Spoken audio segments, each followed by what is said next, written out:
looking for recruits. If you're with me, let me see your hands. Stand up and salute. Get your killer heels, sneakers, pumps, I'll lace up your boots. Representing all the women, salute. So ladies all across the world, listen up, we're looking for recruits. If you're with me, let me see your hands. Stand up and salute. Get your killer heels, sneakers, pumps, I'll lace up your boots. Hey guys, so today I'm going to be doing a video about how to stay organized for school and the things that I use to stay on top of my homework and tests and stuff like that, even though I still really struggle with this. So I wouldn't say I'm an expert, but I've gotten better, I would say. I used to be worse, so this stuff has helped me. So before we get started, I just want to mention that I'm doing a giveaway, so I'll put the card right here. Or it's on this side, I don't know. It's on one of the, it'll pop up, you'll see it. So yeah, go check out that video. It's about what I got for my school supplies, and then I'm giving away something at the very end, so go watch that after this video. But without further ado, let's just go ahead and start, because I talk too much. So the first thing I do to stay organized is I keep a planner. So with my planner, I like to use colorful pens, and I like to label a class with a color.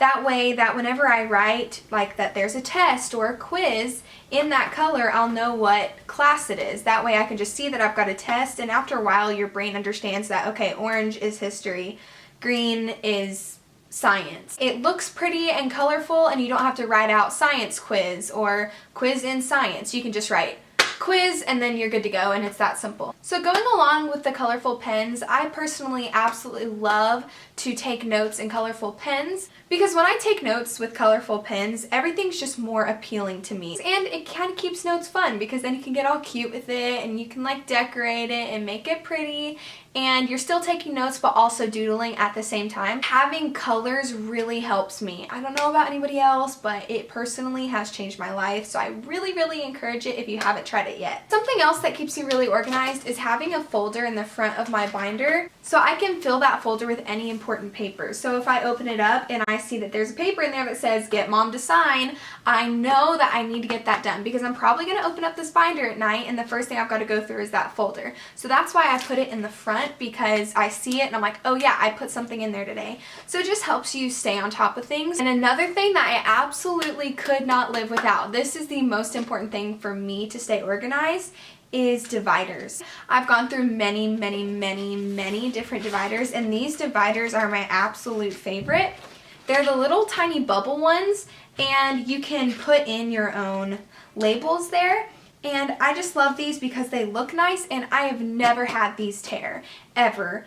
And I just continue to use them, and it is so great for keeping your stuff organized. So you can make a column for your graded work, your notes, bell ringers, just anything like that that is specific to your class. And I don't make the actual like labels until I know what I need for that class. So I'll wait until like I get a week into the class, see what the teacher's like, etc. These tabs are definitely more pricier than like you can get ones for $2 that are just kind of rainbow colored, but they do not last. Those do not last. These last so long. They're great. I'm talking too much about them, but they're really important. Next thing I have that would say is pretty important. I feel like most people generally know this, but then I see those kids with all white binders. I'm like, I don't know how you do that.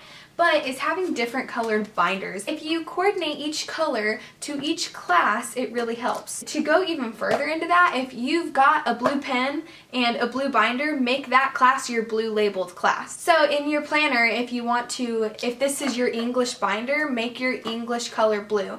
And that will just help you really keep things together. I don't know if that makes any sense, but that's how I personally do things, and it works really well for me. Next thing that's really important for staying organized is reinforced paper. This is the paper that has the plastic along the 3 holes to make sure that whenever you're going through your papers, it doesn't rip. I've had plenty of times where if I don't have reinforced paper, it rips all the time, and half the time it's good notes, like the notes I need to stay in my binder, and then they just keep falling out, and then you lose them, and then you're gonna fail the test, ultimately. So if you pay an extra $1 for that reinforced paper, you may not fail a test. Just think about it that way. I keep kicking the camera. I'm sorry if the angle keeps moving. I just keep kicking it, and I can't keep my legs still. The next tips I have are for studying. This I have just found out recently, and it saved my life, is to snack while you're studying. I'm the kind of person I have to be doing something all the time. In order for me to focus, I just tend to eat stuff. So for me, it's like sugar, which probably isn't good, but I'm not the most healthiest person in the world because I am a sugarholic.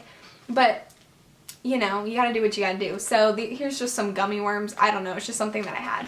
But if I were studying right now, I'd just be munching on those. The next thing I have is coffee. If you're studying, just go ahead and make yourself a cup of coffee. I find that coffee really helps me, so if I've got something to sip on and munch on, oh, I'm gonna be in the mode and I'm gonna get stuff done. Next thing I have is to listen to music. Now I know there's a lot of people out there that can't listen to music with words and do stuff. If you can't listen to music with words while you're studying, then look up instrumental music. If you've got Spotify or Apple Music, you can just go and type in your mood or look up a mood playlist and they'll play stuff, which is awesome and it's great. The first thing I would do whenever I would get home from school and I know that I need to study is I would get out of my nice clothes and change into something comfy, which usually entails leggings and a t-shirt. So that's all my tips I have for you guys. I know it's not anything like, whoa, mind-blowing, but if you put these into your everyday study life, I really think it will help. It's helped me. So yeah, I hope you guys liked this video, and if you did, just go ahead and give it a thumbs up to let me know that you like these kinds of videos, and if you have any video requests, just leave them down below. And yeah, I'll see you guys in my next video. Bye.